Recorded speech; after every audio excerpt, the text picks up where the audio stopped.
নমস্কার, ভৌতিক talk with সন্দীপের নতুন এপিসোডে আপনাদের সবাইকে স্বাগত জানাই। আপনি যদি আমাদের চ্যানেলে নতুন হন, অবশ্যই আমাদের চ্যানেলটিকে সাবস্ক্রাইব করে দেবেন এবং বেল আইকনটি বাজিয়ে দেবেন। শুনতে থাকুন আজকের আরও একটি হাড় হিম করা ঘটনা, হাড় হিম করা গল্প নিয়ে আমি হাজির হয়েছি।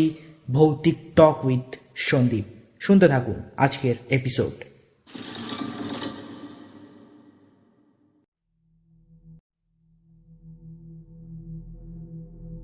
সময়টা 1944-45 সাল, অর্থাৎ তখনও দেশ ভাগ হয়নি।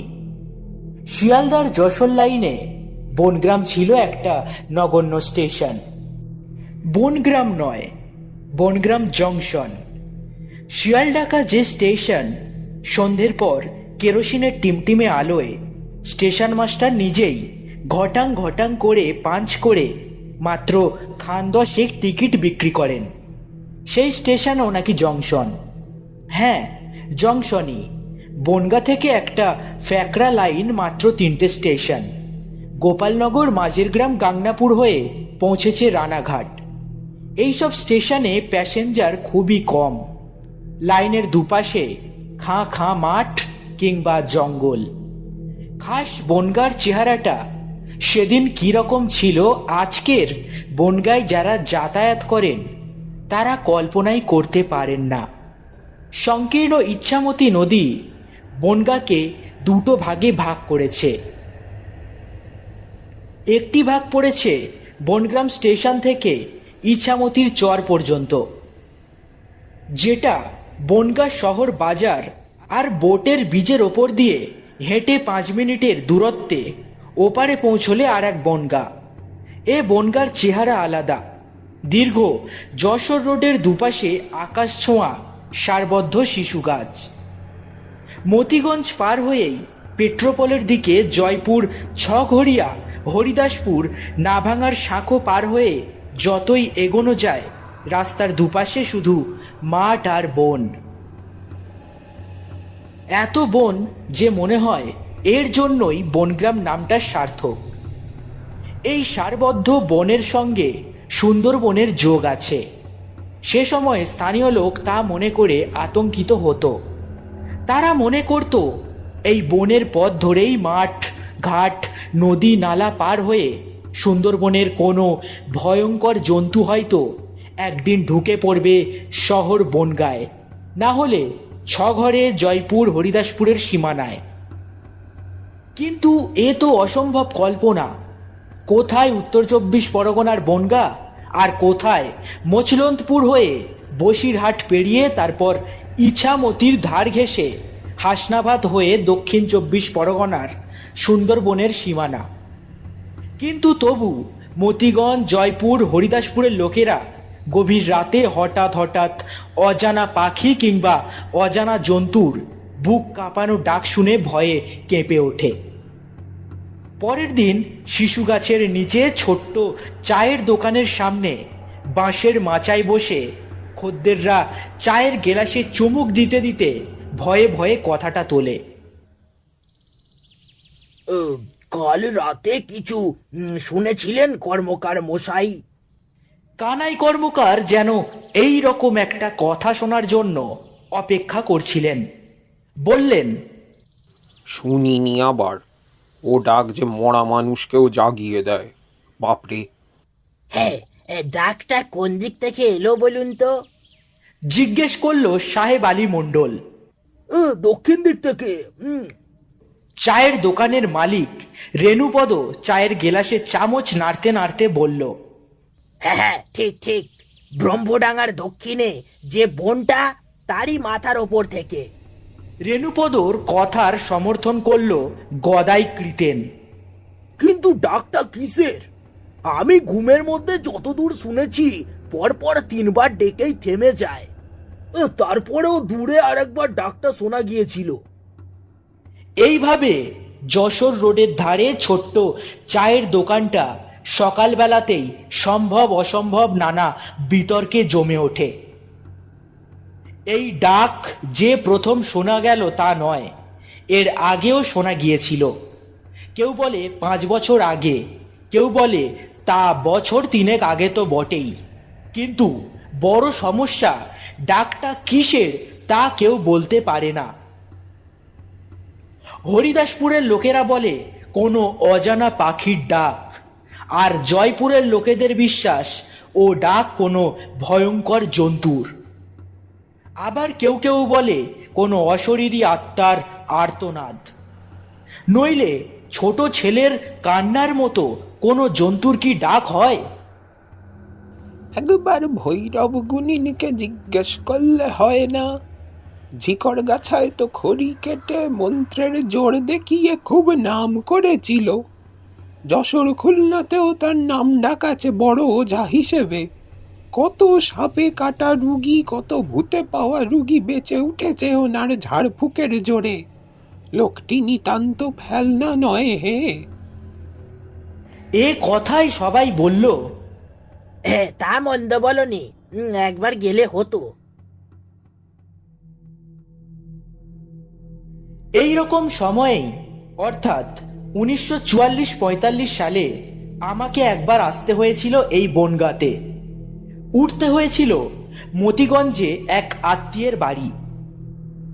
বনগাঁ স্টেশন থেকে রিক্সা করে যখন ইছামতির এপারে নামলাম তখন বিকেল। তারপর পায়ে হেঁটে বোটের পোল পার হয়ে মতিগঞ্জ।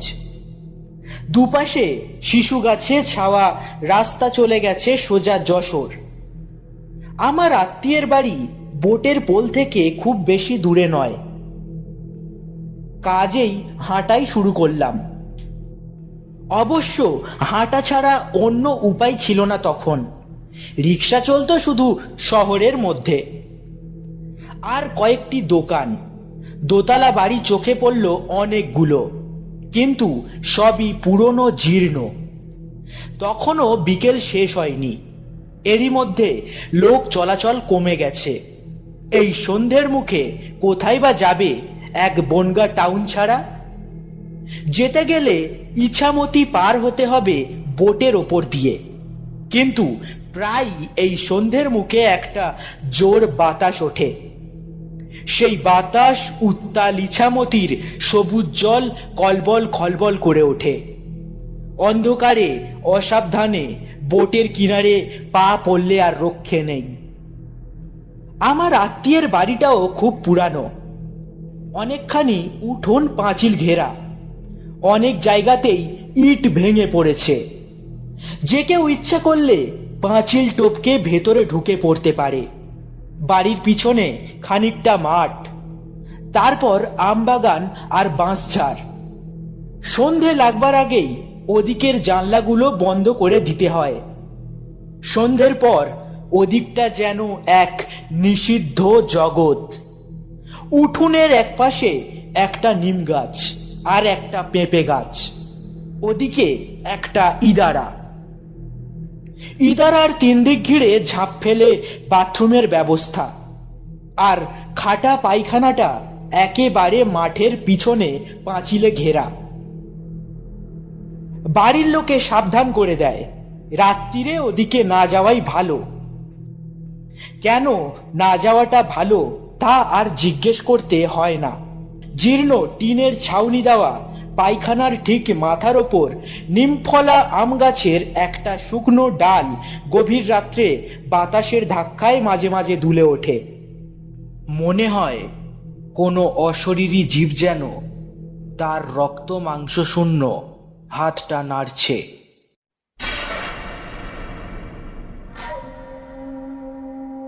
এ তো কাল্পনিক ভয়। এছাড়া বাস্তবের কিছু ভয় আছে, সে কথা মনের মধ্যেই চাপা থাকে। রাস্তার ধারে শিশু গাছের নিচে সেই ছোট্ট চায়ের দোকানে আমিও প্রায় যাই। কলকাতার বাবু বুঝে দোকানি আমায় বেশ খাতির করে। খাতির করার আরও কারণ, আমার মতো নগদ খদ্দের তার খুবই কম আছে। শুধু দোকানেই নয়, অন্য খদ্দেররাও আমায় সমীহ করে। এদের মুখেই আমি প্রথম শুনি সেই রহস্যময় ডাকের কথা। আর শুনি ভৈরব আচার্যের কথা। গুণিন হিসাবে তার জুড়ি নাকি এ অঞ্চলে নেই। তার গৃহবন্ধন ক্ষেত্রবন্ধন মন্ত্র অব্যর্থ। কোনো জন্তু জানোয়ার দূরের কথা, সাপ পর্যন্ত ঢুকতে পারে না ঘরে। আমার আত্মীয়টির বাড়ির সকলের মুখেই তার কথা, ভৈরব আচার্য নাকি সাপে কাটা মরাও বাঁচিয়ে তুলতে পারে। কাছেই বাড়ি, তাই একদিন চলে গেলাম তার সঙ্গে দেখা করতে। জীবনে কখনো ওঝা গুনিনের সঙ্গে দেখা করিনি, তাই কৌতূহলটা ছিল বেশি। আমাদের বাড়ির পিছনে বাঁশঝাড় আর মাঠ ছাড়িয়েই তার বাড়ি। একতলা টালির ছাউনি, উঁচু দাওয়া, সামনে উঠোন, পাশে সবজির বাগান। উঠোনে একটি বছর শতকের ছেলে মার্বেল খেলছিল। তার চোখে চশমা। দাওয়ায় পা ছড়িয়ে বসে 5-6 বছরের একটি মেয়ে একটি একটি করে মুড়ি খাচ্ছিল। ছেলেটিকে জিজ্ঞাসা করলাম, তুমি কি ভৈরব বাবুর ছেলে? সে মাথা নাড়িয়ে সাই দিল। একবার ডেকে দাও। বাবা বাড়িতে নেই। বাড়ি নেই? কোথায় গেছেন? জানি না। কখন আসবেন? জানি না। এমনি সময় ঘরের মধ্যে থেকে খুব ভারী গলার স্বর শোনা গেল। কে রে গোপী? কোনো মহিলার গলার স্বর যে এত মোটা হতে পারে এমন ধারণা আগে ছিল না। গোপী উত্তর দিল, একটা লোক মা। সঙ্গে সঙ্গে দরজা খুলে যে মহিলাটির আবির্ভাব ঘটল তাকে দেখে কেমন থমকে গেলাম। যেমনি লম্বা তেমনি চওড়া চেহারা, কুচকুচে কালো রং, মস্ত গোলমুখ, সদ্য স্নান করেছেন। পিঠ জুড়ে ভিজে চুলের রাশ, কপালে টাকার মতো বড় সিঁদুরের টিপ। সিঁথির সিঁদুর, হাতে নোয়া শাখা একসঙ্গে যেন তার স্বামীর গৌরব ঘোষণা করছে। কি চাই? নম্র গলায় বললাম, আচার্য মশাই আছেন? মহিলাটি বললেন, না, কলে গেছেন। কলে গেছেন? অবাক হলাম। কলে তো ডাক্তাররাই যায়, ইনিও কি? কখন ফিরবেন? মহিলাটি চোখ মুখ ঘুরিয়ে বললেন, বলা যায় না। গোপালনগর গেছেন। শক্ত কেস, ঘন ঘন ভিড়মি খাচ্ছে ঘরের বউ। আপনার কি কেস আমায় বলে যেতে পারেন? ইতস্তত করে বললাম, আমার কোনো কেস নেই, এমনি আলাপ করতে এসেছিলাম। ভদ্রমহিলা অবাক হয়ে বললেন, কেস নেই? এমনি এমনি আলাপ করতে এসেছেন? না দাদা, উনি শুধু শুধু দেখা করেন না, অত সময় ওর নেই। 4 জায়গায় তাকে ছুটতে হবে পরপর কদিন। পার্টি টাকা অ্যাডভান্স করে গেছে, তার মধ্যে 3টে গৃহবন্ধনের কাজ আছে, একটা আবার মুখ বন্ধন। ফিরে এলাম। বুঝলাম আচার্য গৃহিণী, স্বামী গর্বে বেজায় গর্বিণী। তাছাড়া পয়সা রোজগারও ভালোই হয়, কিন্তু এই সব টুকটাক ঝাড়ফুঁক কাজ কতটা হয় তার কি কোনো নজির আছে? সবই তো দূরে দূরে। বাঁচলো কি মরল, ভালো হলো কি হলো না, এখান থেকে কে তা দেখতে গেছে? সেদিন এই জয়পুর হরিদাসপুর অঞ্চলে হঠাৎ চাঞ্চল্য। আগের দিন গভীর রাতে সেই ডাক নাকি আবার শোনা গিয়েছিল, তবে খুব অল্প সময়ের জন্য। এবার নাকি গত 2 বছরের মধ্যে 4 বার শোনা গেল। তবে অন্যবারের মতো সবাই শুনতে পায়নি, অল্প কিছু লোক শুনেছে। আর তারা যে ভুল শোনেনি তার ভয়ঙ্কর প্রমাণ পাওয়া গেল হরিদাসপুরের জঙ্গলে একটি ক্ষত বিক্ষত দেহ দেখে।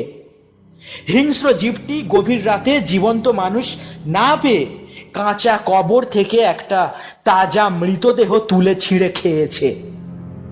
এমন ঘটনা এর আগে কখনো ঘটেনি।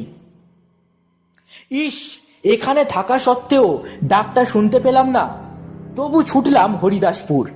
তখন সবে পুলিশ মৃতদেহটা তুলে নিয়ে গেছে, কিন্তু ভিড় কমেনি। এগিয়ে যেতে দেখলাম একজন মধ্যবয়স্ক লোককে ঘিরে লোকে কথাবার্তা বলছে। লোকটি মোটাসোটা, গায়ে হাফহাতা পাঞ্জাবি, গলায় রুদ্রাক্ষ আর কাঁচের মালা, হাতে অজস্র বাঁধা তাবিজ। কপালে রক্তচন্দনের বড় তিলক। জানলাম ইনি স্বনামধন্য ভৈরব আচার্য। তার হাতে একটি ঝকঝকে ত্রিশূলও আছে। তিনি গত রাতে কোনো ডাক শুনতে পেয়েছিল কিনা কবুল করলেন না। এখন ভিড় দেখে দাঁড়িয়ে পড়েছেন। মৃতদেহটিও তিনি দেখে এসেছেন। সবাই তাকে ছেঁকে ধরেছে, জিজ্ঞেস করছে, বলুন আচার্য মশাই, আপনি থাকতে এসব কি অলৌকিক ব্যাপার ঘটছে? ভৈরব আচার্যের ঠোঁটে হালকা হাসি লেগেই আছে। বললেন, ও কিছু নয়। কিছু নয়? কিছু নয় তো কবর থেকে মরা তুলে খায় কিসে? কিন্তু ভৈরব আচার্যের মুখের ওপর কিছু বলতে সাহস হয় না। তবু কেউ সাহস করে জিজ্ঞেস করে, ওই ডাক কি কোনো অজানা হিংস্র পাখির কিংবা জন্তুর? এলোই বা কোথা থেকে? এক বৃদ্ধ বললেন, আমাদের মনে হয় সুন্দরবনে কত রহস্যময় জন্তু জানোয়ার তো আছেই, তাদেরই কোনোটা হয়তো দলছুট হয়ে জঙ্গলের পথ ধরে এদিকে এসে পড়েছে। কিন্তু সদাব্যস্ত আচার্য মশাইয়ের এতক্ষণ দাঁড়িয়ে দাঁড়িয়ে অলস জল্পনা কল্পনা শোনার ধৈর্য নেই। অসহিষ্ণু হয়ে বলে উঠলেন, অহেতুক ভয় পাচ্ছেন কেন? আমার উপর কি আপনাদের বিশ্বাস নেই? আমি তো এখানে এসেই 25 কাঠা জায়গা জুড়ে নিজের ট্যাকের পয়সা খরচ করে ক্ষেত্র বন্ধন দিয়ে দিয়েছি। রয়্যাল বেঙ্গলের বাপেরও সাধ্য নেই এ তল্লাটে ঢোকে।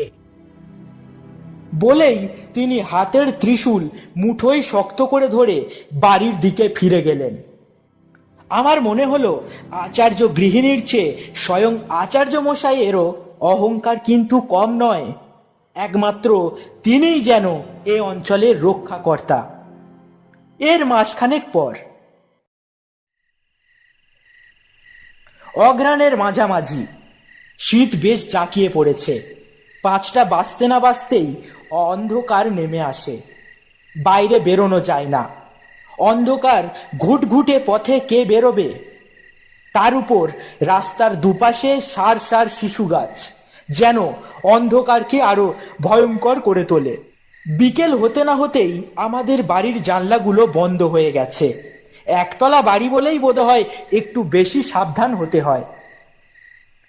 টিনের চাল দেওয়া রকে একটি চৌকির ওপর গরম চাদর জড়িয়ে বসেছিলাম।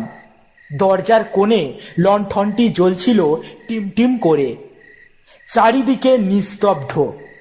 রাস্তার ওপারে ঝোপে জঙ্গলে ঝিঝি ডেকেই যাচ্ছিল অবিশ্রান্ত। হঠাৎ বাড়ির খুব কাছ থেকে একটা অদ্ভুত ডাক শোনা গেল।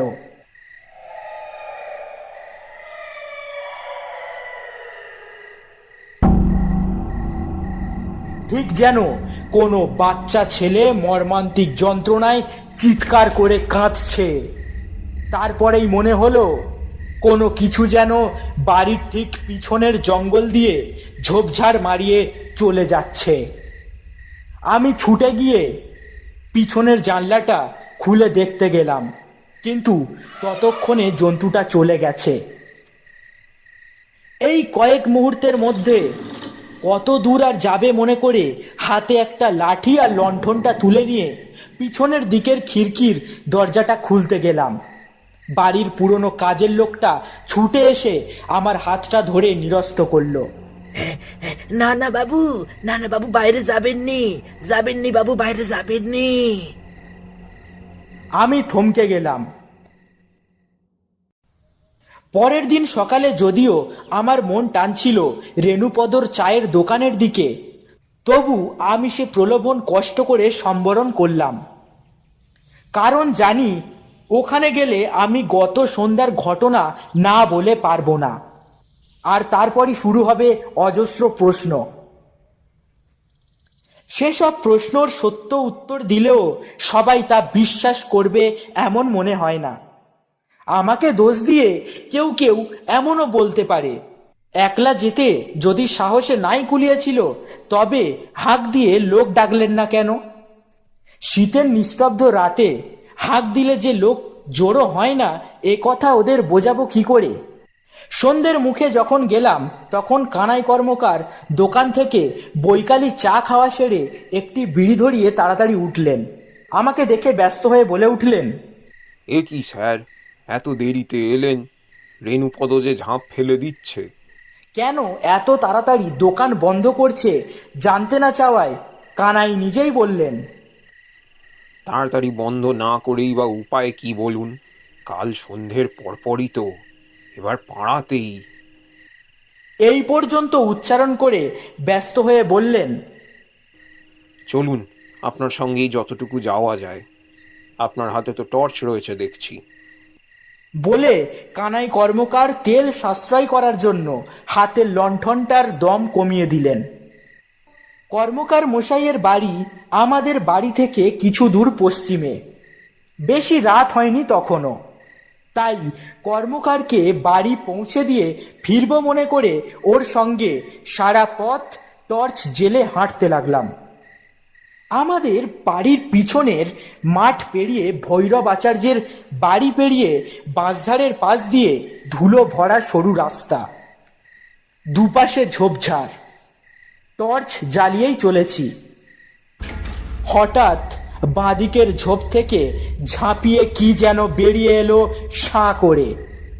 চোখের নিমেষে ডান দিকের ঝোপের ভেতর দিয়ে অদৃশ্য হয়ে গেল।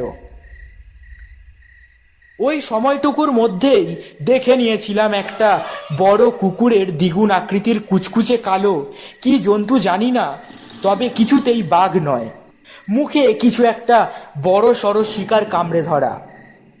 কানাই কর্মকার আমাকে জড়িয়ে ধরে থরথর করে কাঁপতে লাগলো। সব কিছুই ঘটে গেল 1 মিনিটেরও কম সময়ের মধ্যে। ভালো করে সব বুঝে উঠতে পারিনি। নিজেকে সামলাতে সময় লাগলো আরো কিছুক্ষণ। তারপর কোনো রকম কর্মকারকে বাড়িতে পৌঁছে দিয়ে ওই পথ দিয়েই বাড়ি ফিরে এলাম। পরের দিন সকালবেলায় অনেকেই ভৈরব আচার্যের বাড়ি এসেছিল ব্যাপারটা জানতে। সম্ভবত কানাই কর্মকারী ঘুম থেকে উঠেই রেণুপদর দোকানে গিয়ে সবিস্তারে বিষয়টি সকলকে জানিয়েছিলেন। আমিও গিয়েছিলাম, কিন্তু আশ্চর্য, অত সকালেও আচার্য মশাইয়ের দরজায় তালা ঝুলছিল। এত সকালে বাড়ির সবাই মিলে কোথায় গেল প্রতিবেশীরাই কেউ বলতে পারল না। তারা বলল ঘুম থেকে উঠেই দেখেছে বাড়িতে তালা। এমন কখনো হয় না। একে একে সবাই যখন ফেরার মুখে, তখন হঠাৎ আমার চোখে পড়ল দাওয়ায় একপাশে পড়ে আছে অনেকগুলো পড়ার বই, খাতা, একটা চশমা, আর পিছনের পাঁচিলের দিকের মাটিতে ফোঁটা ফোঁটা রক্ত। আঁতকে উঠলাম। মুহূর্তের দেখা সেই কালো জন্তুটার মুখে কি ছিল তা বুঝতে বাকি রইল না। ভৈরব আচার্য আর এখানে ফেরেননি। অনেক পরে শুনেছিলাম উনি বর্ডার পার হয়ে ওপার বাংলায় কোনো নিভৃত গ্রামে বাস করছেন। প্রত্যক্ষদর্শীর মুখে শোনা স্বামী স্ত্রী আর একটি মেয়ে নিয়ে সংসার। একটি ছেলে ছিল, সে নাকি মারা গেছে এক রাত্রে ওলা ওঠায়। কিন্তু কেন তিনি রাতারাতি দেশ ত্যাগ করলেন কেউ তা বুঝতে পারেনি। বুঝতে পেরেছিলাম একমাত্র আমি। মন্ত্রতন্ত্রের জাদুকর তিনি। তার তৈরি ক্ষেত্রবন্ধন যে এমন নিষ্ঠুরভাবে ব্যর্থ হয়ে যাবে তা স্বামী স্ত্রী কেউ কখনো কল্পনা করেননি। সেই ক্ষেত্রবন্ধন ত্যাগ করে তার ছেলেকে মুখে করে তুলে নিয়ে গিয়েছিল সেই জন্তু। তাই সেই লজ্জায় তারা দেশত্যাগ করেছে।